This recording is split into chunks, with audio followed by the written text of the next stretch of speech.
Монгол улсад орчин үеийн дипломат алба байгуулагдсны 100 жилийн ойг тохиолдуулан Британий засгийн газрын нэрийн өмнөөс та бүхэнд баяр хүргэж мэдчилье. Монгол Британий хооронд дипломат харилцаа тогтоож хамтын ажиллагаа хөгжсөн нь энэ 100 жилийн хагасыг эзэлж буйд бид баяртай байна.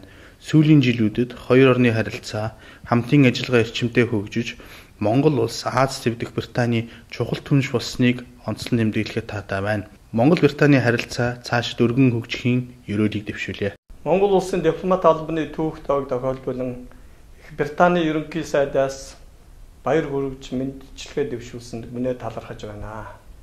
Энэ түүх тоог тохиолдуулан Британд суугаа Монгол улсын элчин сайдын яамны хамт олонны өмнөөс болон хуваасан гадаад харилцааны салбарт ажиллаж байсан үе үеийн ахмад буурлууд болон одоо ажиллаж байгаа дипломат ажилтнуудаа чин сэтгэлийн баяр хүргэж сайн сайхан аз жаргалын ерөөлийг дэвшүүлье.